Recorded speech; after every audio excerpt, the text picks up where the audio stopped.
இந்த உலகத்தில் பாருங்க, மிருகங்களுடைய ரத்தம் இருக்குது இல்லைங்களா?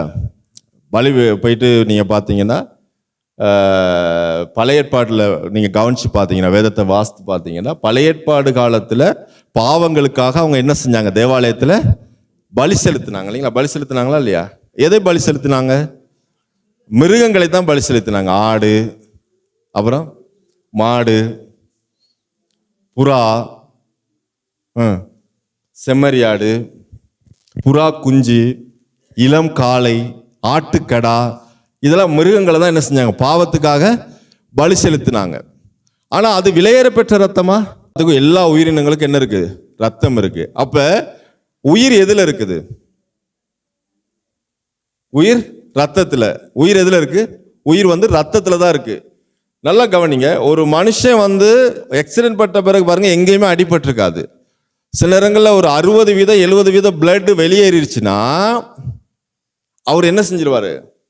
இறந்து போயிடுவாரு. காரணம் என்ன? அதனால தான் உடனே என்ன செய்யறாங்க? ஹாஸ்பிட்டல் கொண்டு போயிட்டு டக்கு டக்குன்னு என்ன செய்யறாங்க? ரத்த பேங்க் போயிட்டு அவர் என்ன குரூப் ரத்தம்னு பார்க்குறாங்க. உடனே கொண்டு வந்து என்ன செய்யறாங்க? பிளட்டை ஏற்றுறாங்க. ஏன்? ரத்தம் குறைஞ்சிருக்கு. இப்போ ரத்தத்தை ஏற்றின உடனே அவர் டக்குன்னு உடனே என்ன செஞ்சிருவாரு? உயிர் பிழைச்சிருவாரு. அப்போ எதுல உயிர் இருக்குது? ரத்தத்தில் இருக்குது. ஆமென். கவனிங்க. இப்போ மனுஷனுடைய ரத்தம் எல்லாம் விலையேற பெற்ற ரத்தமா? கிடையாது. ஏன் அந்த ரத்தத்துக்கு ஏன் விலையேற பெற்ற ரத்தம் இல்லை? அது மனுஷனுடைய ரத்தம் சிந்தப்படுதா இல்லைங்களா பூமியில்? இப்போ கொலை செய்யறதுலாம் எப்படி செய்கிறாங்க? ரொம்ப சிம்பிளாக செய்கிறாங்க இல்லையா? போகிறாங்க, அப்படி டிஷ்ஷுன்னு ஷூட் பண்ணுறாங்க, அவ்வளோதான், முடிஞ்சு கொலை. இலங்கையில் பாருங்க, அடிக்கடி பாருங்க நியூஸில் கேள்விப்படுறோம் இல்லைங்களா? சாதாரணமாக கொலை நடக்குது. ஏன்னா அந்த ரத்தத்துக்கு என்ன இல்லை? பெருமதி இல்லை. ஆனால் நல்ல கவனிங்க, ஒரே ஒரு ரத்தம் மட்டும்தான் விலையேற பெற்ற ரத்தம் என்று வேதம் போதிக்கிறது. அந்த விலையேற பெற்ற ரத்தம் யாருடையது என்றால், ஆண்டவராகிய இயேசு கிறிஸ்துடைய ரத்தம் விலையேற பெற்ற ரத்தமாய் இருக்கிறது. ஆமென். வாசிப்போம். நீங்க 1 பேதுரு 1:19. நீங்களா? இயேசுடைய ரத்தம் விலையேற பெற்ற ரத்தம். நல்லா கவனிங்க. இந்த ரத்தத்துக்கு விலை மதிப்பு கிடையாது. இதுக்கு என்ன இல்லைங்க? ஒரு விலையை நிர்ணயிக்க முடியாது. விலை மதிப்பே இல்லாத ஒரு ரத்தம். யாருடைய ரத்தம் என்றால், ஆண்டவராகிய இயேசு கிறிஸ்துடைய ரத்தம் விலையேற பெற்ற ரத்தம். நீங்களா? அது விலையேற பெற்ற ரத்தம். 1:19. சரி, இப்ப கவனிங்க 19. குற்றமில்லாத மாசற்ற ஆட்டுக்குட்டியாகிய கிறிஸ்துவின் விலையேற பெற்ற ரத்தத்தினாலே மீட்கப்பட்டீர்கள் என்று அறிந்திருக்கிறீர்களே. அவருடைய ரத்தம் எப்படியாப்பட்ட ரத்தமா? 1, குற்றமில்லாத மாசற்ற ஆட்டுக்குட்டியாகிய கிறிஸ்துவின் விலையேற பெற்ற ரத்தத்தினாலே நீங்கள் மீட்கப்பட்டிருக்கிறீர்கள் என்று அறிந்திருக்கிறீர்களே. அப்ப இயேசுடைய ரத்தம் விலையேற பெற்ற ரத்தம். அந்த ரத்தத்துல என்ன இல்லை? அதனாலதான் அது விலையேற பெற்ற ரத்தம். மாசற்ற ரத்தம். அதனாலதான் அது என்ன ரத்தம்? விலையேற பெற்ற ரத்தம். இயேசுடைய ரத்தத்துல என்ன இல்லை? குற்றம் இல்லை. நம்முடைய ரத்தத்துல குற்றம் இருக்குங்களா இல்லையா? பாருங்க எவ்வளவு தைரியமா ஒத்துக்கிறீங்கன்ட்டு. ஆமா, நம்ம ரத்தத்துல என்ன இருக்குது? குற்றம் இருக்குது. நம்ம ரத்தம் என்ன ரத்தம்? குற்றமுள்ள ரத்தம். ஆனா இயேசுடைய ரத்தம் குற்றம் இல்லாத ரத்தம். அந்த குற்றமில்லாத ரத்தம் விலையேற பெற்ற ரத்தம். அது எப்படி குற்றமில்லாத ரத்தம்? அந்த ரத்தத்துல எப்படி குற்றம் இல்லைன்னு நீங்க சொல்றீங்க? பாவம் இல்லாதவர், பாவம் செய்யாதவர், பாவத்துக்கு உட்படாதவர், அப்புறம் பரிசுத்தர், ஆதாமுடைய ஜெனரேஷன்ல வராதவர். ஆமென். ஆதாமுடைய ஜெனரேஷனுக்கு, ஆதாமுடைய சந்ததிக்கு உட்படாதவர் அவர். புரியுதுங்களா? சரி, நம்மளாம் எப்படி பிறந்திருக்கோம் அப்படின்னா, நல்லா கவனிங்க. ஆண்டவர் முதல்ல யாரை உண்டாக்கினார்? சிருஷ்டித்தார். ஆதாமையும் ஏவாளையும் சிருஷ்டித்தார். சரி, எப்படி சிருஷ்டித்தார்? அவருடைய ரூபத்தின்படியும் அவருடைய சாயலின்படியும் உண்டாக்கினார். ஆணும் பெண்ணுமாக சிருஷ்டித்தார். சரி, 2 பேர்த்தையும் ஆதாமையும் ஏவாளையும் சிருஷ்டித்தார். அழகான ஏதேன் தோட்டத்தை அவர்களுக்காக உண்டாக்கினார். ஏதேன் தோட்டத்தில் வச்சாரு. அங்கு அவங்களுக்கு சாப்பிட்றதுக்கு தேவையான எல்லா கனிகளையும் கொடுத்தாரு. இல்லைங்களா? என்ன கனியை கொடுத்தாரு? ஜீவ விருட்சத்தின் கனியை சாப்பிட வச்சிருந்தார். ஆமென். அந்த தோட்டத்தில் அடுத்து ஒரே ஒரு கனியை வச்சிருந்தாரு. ஒரே ஒரு மரத்தை மாத்திரம் வச்சிருந்தாரு. அது என்ன மரம்னா, நன்மை தீமை அறியத்தக்க கனியை கொடுக்கிற மரம். அப்ப ஆண்டவர் என்ன சொன்னாரு? இந்த ஜீவ விருட்சத்தின் கனியெல்லாம் நீ என்ன செய்யலாம்? புசிக்கலாம், சாப்பிடலாம். ஆனா இந்த நன்மை தீமை அறியத்தக்க கனியை புசிக்கும் நாளிலே நீ சாகவே. இப்ப என்ன நடந்துச்சு? கொஞ்ச நாள் போனுச்சு. ஏவாள் போறா மரத்துக்கிட்ட, கனியை பார்க்கிறா, வாரா, பார்க்கிறா, வாரா. ஒரு நாள் அதே அவ எந்த கனியை இச்சித்தாலோ அந்த அந்த மரத்திலிருந்தே பிசாசு என்ன செய்யறான்? பேசுறான். என்னத்தை உண்டாக்குவான் பிசாசு? ஆசைகளை உண்டாக்குவான். என்ன ஆசை? துர்ஆசைகள், இச்சைகளை உண்டாக்குகிறான் பிசாசு. அந்த இச்சைகளை உண்டாக்குன பிறகு அதன் மேல என்ன வருது? நமக்கு ஒரு ஆசை வருகிறது. ஆசை. அப்ப ஏவாளுக்கு அந்த கனியை பார்த்த உடனே அந்த கனியின் மேல ஒரு ஆசை, ஒரு விருப்பம், ஒரு வாஞ்சை அதுல உண்டாகிறது.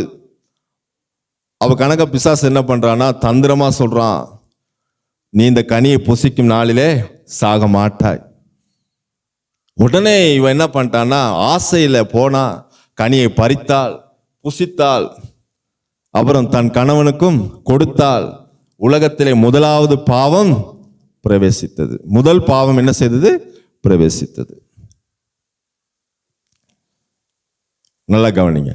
அதுக்கப்புறம் நீ கவனிச்சு பார்த்தீங்கன்னா, அந்த பாவத்துக்கு பின்பதாக ஆண்டவர் ஏதேன் தோட்டத்துக்குள்ள வர்றார். ஏதேன் தோட்டத்தில் வந்து ஆதாமையும் ஏவாளையும் என்ன செய்யறாரு? தேடி பார்க்கிறாரு, கூப்பிட்டு பார்க்கிறாரு. ஒருத்தரை ரெண்டு பேர்த்தையுமே காணல. இவங்க என்ன பண்ணாங்கன்னா, பாவத்துக்கு பிறகு அவங்களுடைய கண்கள் என்ன செய்யப்பட்டது? திறக்கப்பட்டது. இல்லைங்களா? நல்ல கவனிங்க. என்னன்னா, தன்னை நிர்வாணிகள் என்று அறிந்து கொண்டார்கள். அப்படின்னா என்ன அர்த்தம்? அதுக்கு முன்னாடி நல்லா கவனிங்க. அதுக்கு முன்னாடி அவங்க வந்து யாரை போல இருந்தாங்க? யாருடைய சாயல் இருந்தாங்க? தேவனை போல, தேவனுடைய சாயல்லையும் அவருடைய ரூபத்தின்படி சிருஷ்டிக்கப்பட்டு அவங்க தேவனுடைய பிள்ளைகளா என்ன செய்தாங்க? வாழ்ந்தாங்க. அவங்களுக்கு தாங்கள் நிர்வாணிகள் என்று கூட அவங்களுக்கு என்னது தெரியாது. அந்த அறிவு இல்லை அவங்களுக்கு. அதாவது அவங்க அந்த சாயல், தேவனுடைய சாயல்ல இருந்தாங்க. ஆனா பாவத்துக்கு பிறகுதான் இந்த மாம்ச கண்கள் திறக்கப்பட்ட உடனேயே அவங்க என்ன பண்ணாங்கன்னா, தன்னை நிர்வாணிகள் என்று என்ன செய்தார்கள்? அறிந்து கொண்டார்கள்.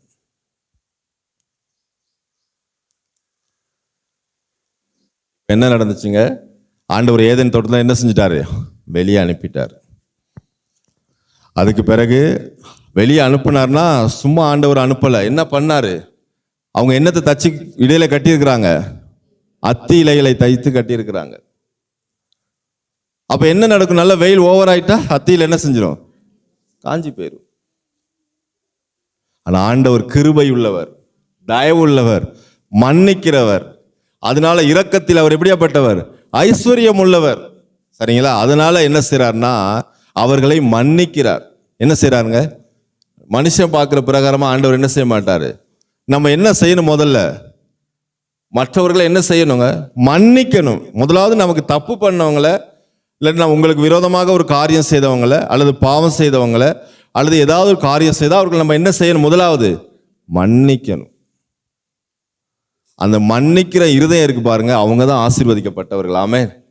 கஷ்டம் தான். உலகத்துல எது கஷ்டம் தெரியுங்களா? மன்னிக்கிறது தான் கஷ்டம். எது கஷ்டம்? நம்ம சந்தோஷமா இருக்கிறது கஷ்டமா, மன்னிக்கிறது கஷ்டமா? சந்தோஷமா இருக்கிற எல்லாம் சிரிச்சு சந்தோஷமா இருப்போம். டக்குன்னு ஏதாவது ஒரு கோபம் வந்துருச்சு, ஏதாவது ஒரு காரியம் வந்துருச்சு, ஏதாவது நடந்துருச்சுன்னு வச்சுக்கீங்களேன், ஒரு கருத்து முரண்பாடு வந்துருச்சு, ஏதோ ஒரு காரியம் வந்துருச்சுன்னு வச்சுக்கோங்க, அந்த நேரத்தில் நம்ம முகத்தை என்ன செய்ய மாட்டோம்? பார்க்க மாட்டோம். உலகத்துல ஏன் சண்டை? ஏன் மனுஷனுடைய ரத்தம் ஏன் சிந்தப்படுகிறது? ஆமா, அவன் துரோகம் பண்ணவனோ அல்லது அவனுக்கு அநீதி இழைத்தவனோ முன்னாடி வரும்பொழுது என்ன செய்யறான்? கொலை செய்கிறான், சூட் பண்றான், இல்லைங்களா? கொன்னு போட்டுறான். காரணம் என்ன? அவனை பார்த்து என்ன செய்ய முடியல? மன்னிக்க முடியல. மன்னிக்க முடியாதனால அது எதுல போயிட்டு முடியுது? சரி, முதல்ல கொலை செஞ்சால் பைபிள்ல கொலை செய்தது யாருங்க? காயின். யாரை கொலை செய்தா? ஆபேல். யாரு? சகோதரன், சொந்த சகோதரன் இல்லையா? அப்ப காயினால ஆபேல் என்ன செய்ய முடியல? மன்னிக்க முடியல. மன்னிக்க முடியாதனால எதுல போயிட்டு முடியுது? கொலையில முடியுது, ரத்தம் சிந்தப்படுகிறது. இப்ப உலகத்திலே ஏன் ரத்தம், மனுஷ ரத்தம் சிந்தப்படுகிறது என்றால் மன்னியாமை தான் முதல் காரணம். அதனாலதான் தேவன் முதல் நமக்கு எதை கற்றுக் கொடுக்கிறார்? ஆபேல், அதாவது ஆதாம் ஏவாளுடைய பாவத்துக்கு பின்பதாக ஆண்டவர் நமக்கு எந்த காரியத்தை கற்றுக் கொடுக்கிறார்? மன்னிக்கிற காரியத்தை கற்றுக் கொடுக்கிறார். ஆமென். நாம் என்ன செய்ய வேண்டும்? மன்னிக்க வேண்டும். யாரு என்ன பண்ணாலும் என்ன செய்யணும்? மன்னிக்கணும். சரிங்களா? ஏன்னா நம்ம ஏன் மன்னிக்கணும் அப்படின்னு, நம்ம யாருங்க? நம்ம ரத்தத்துல என்ன இருக்குது? பாவம் இருக்குது, அப்புறம் குற்றம் இருக்குது இல்லைங்களா? நம்மளே பாவம் செய்யறோம், குற்றம் இருக்குது, பாவிகளா இருக்கிறோம், பாவம் செய்யறோம். அப்ப அதனால இன்னொருத்தரை எப்படி நம்ம மன்னியாமல் இருக்கிறது? மன்னிக்க முடியாதுன்னா நான் உன்னை மன்னிக்கவே மாட்டேன்னு சொல்லக்கூடிய ஒருத்தர் யாருன்னு பார்த்தீங்க, அப்படி சொல்ல முடிஞ்சா, அப்படி சொல்ல மாட்டாரு, அப்படி சொல்ல தகுதி உள்ளவர் யாருன்னா ஆண்டவராக இயேசு கிறிஸ்து மட்டும்தான். அவரால் மட்டும்தான் மன்னிக்க முடியாதுன்னு சொல்ல தகுதி இருக்குது. ஏன்? அப்படி ரத்தத்துல என்ன இல்லை? குற்றம் இல்லாத ரத்தம், பாவம் இல்லாத ரத்தம், மாசில்லாத ரத்தம், குற்றமே இல்லாதவர், பாவமே செய்யாதவர், அவருக்கு மட்டும்தான் முடியும். நான் உங்களை மன்னிக்க மாட்டேன்னு நான் சொல்ல முடியாது. ஏன்னா எனக்குள்ள பாவம் இருக்குது, நானும் பாவம் செய்யறேன் அனுதினமும். புரியுதுங்களா? எந்த வகையில பாவம் செய்யறோம்? சிந்தையினால, எண்ணங்களினால, கிரியைகளினால, பேச்சுகளினால, வார்த்தைகளினால நம்ம என்ன செய்யறோம்? பாவம் செய்யறோம். செய்யறோமா இல்லைங்களா? செய்யாதவங்க இருந்தா கையை தூக்கி காட்டுங்க. அப்பாடா, தெளிவா இருக்கிறீங்க இல்லையா? எப்படியோ ஒரு வழியில என்ன செய்யணும்? பாவம் நமக்குள்ள வார்த்தையின் மூலமாக, எண்ணங்கள்ல, கிரியைகள்ல பாவம் நடக்குது. நல்லா கவனிங்க. ஆனா ஆண்டவர் என்ன தெரியுங்களா செய்தார்? முதல்ல ஆதாமையும் ஏவாளையும் முதல்ல என்ன செய்தார்? மன்னித்தார். ஆமென். ஆனா நம்ம என்ன செய்யணும்? எப்படியாப்பட்ட எதிராளியும், எப்படியாப்பட்ட ஒரு நபரையும் நாம் என்ன செய்யணும்? மன்னிக்க வேண்டும். நம்ம மன்னிக்கலைன்னா தான் ஆவிக்குரிய போராட்டம் வரும். பிசாசு அடுத்த பக்கம் கிரியை செய்வான். முதல் மன்னிக்க வேண்டும். ஆமென். மற்றதெல்லாம் அடுத்ததெல்லாம் அப்புறம்தான். அப்ப தேவன் எப்படி முதலாவது ஆதாமையும் ஏவாளையும் மன்னித்தாரோ அதுபோல நாமளும் என்ன செய்ய வேண்டும்? மன்னிக்க வேண்டும். அதற்காகத்தான் அங்கு அவர்களுடைய நிர்வாணத்தை மூடுவதற்காக அங்கு ஒரு ஆட்டுக்குட்டியின் ரத்தம் சிந்தப்படுகிறது. ஒரு மிருகத்தை அடித்து என்று வேதத்தில் எழுதப்பட்டிருக்கிறது. ஆனால் அந்த மிருகம், சில வேத பண்டிதர்கள் சொல்றாங்க என்னன்னா, அது ஒரு ஆட்டுக்குட்டி அவர்களுக்காக அடிக்கப்பட்டதாம். என்னங்க? மிருகத்தின் தோலை தான் உடுத்தி இருக்கிறார். ஆனா அந்த மிருகம் என்னதுங்க? ஆட்டுக்குட்டி. அப்ப ஆட்டுக்குட்டி ஆட்டை அடித்து அவர்களுடைய அந்த நிர்வாணத்தை மூடுகிறார். எப்படி மூடுகிறார் என்றால், அந்த ஆட்டுத்தோலை உரித்து அதை ஆடையாக அவர்களுடைய கட்டி அதை என்ன செய்கிறார்? நிர்வாணத்தை மூடுகிறார்.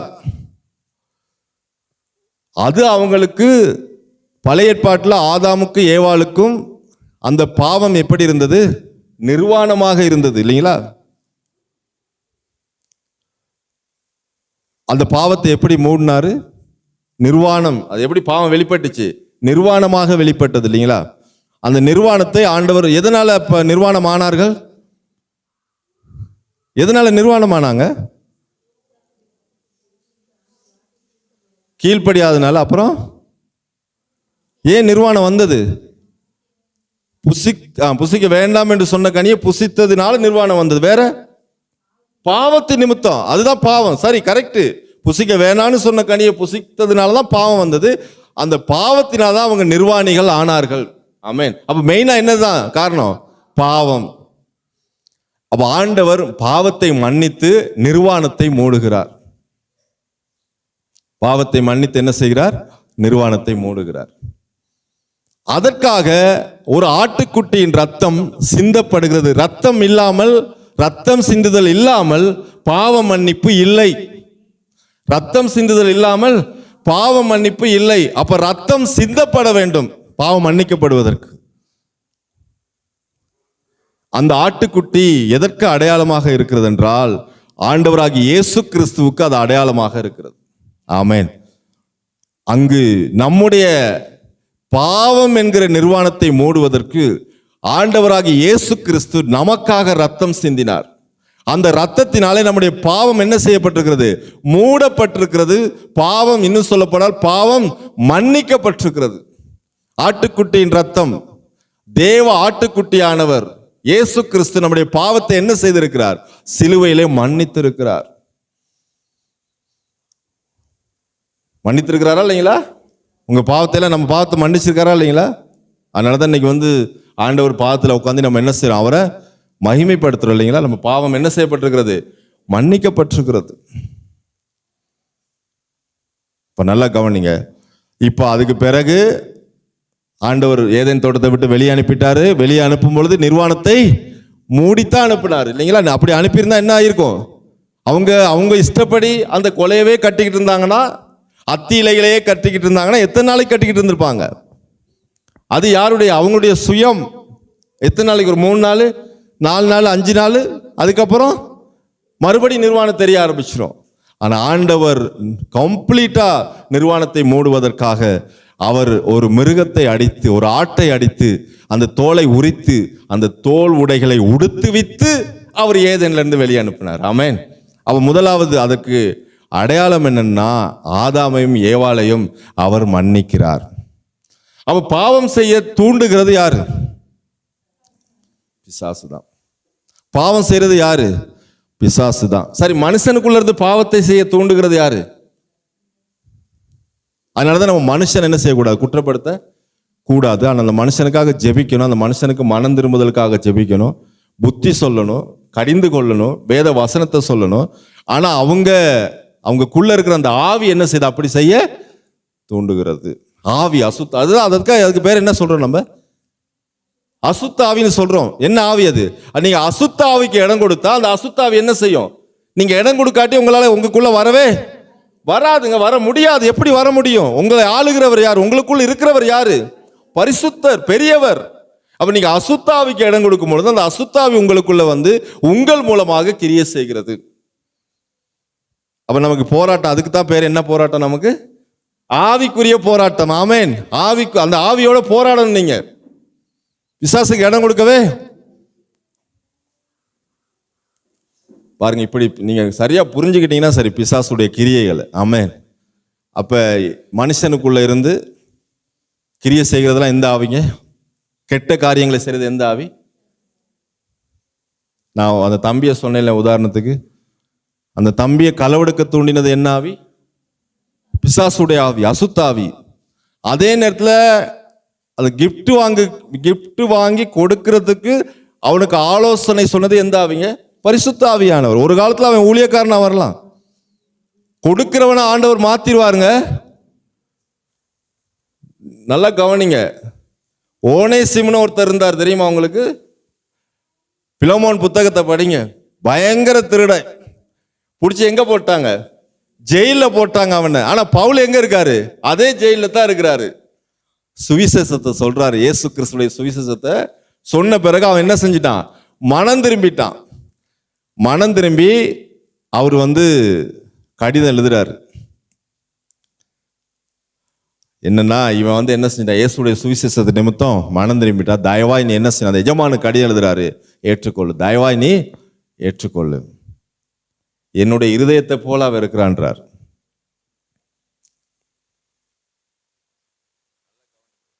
ரட்சிக்கப்பட்ட பிறகு அந்த அசுத்தாவிக்கு இடம் கொடுக்கலாமா? ஓனேசிம் ரட்சிக்கப்படாத முதல்ல களவெடுத்தான். ஆனா ரட்சிக்கப்பட்ட பிறகு என்ன செய்யக்கூடாது? அந்த அசுத்தாவிக்கு இடம் கொடுக்க. அதான் ஈவில் ஸ்பிரிட். அந்த ஆவி வெக்கப்படுத்திடும். நம்ம தேவன் வெக்கப்படுத்தாதவர். அப்ப நம்ம மனிதர்கள் அல்ல. புதிய ஏற்பாட்டை பொறுத்த வரைக்கும் நம்ம எப்படி பார்க்கணும்னா, எல்லாத்தையும் எப்படி பார்ப்பீங்க நீங்க? மனிதர்களா ஆவிகளா? ஒவ்வொரு காரியங்களையும் செய்ய வைக்கிறது என்னங்க? ஆவிகள் தான். சிந்தைக்கு இடம் கொடுத்துடக்கூடாது. விளங்குதுங்களா? கெட்ட காரியங்களுக்கு சிந்தைக்கு என்ன செய்யக்கூடாது?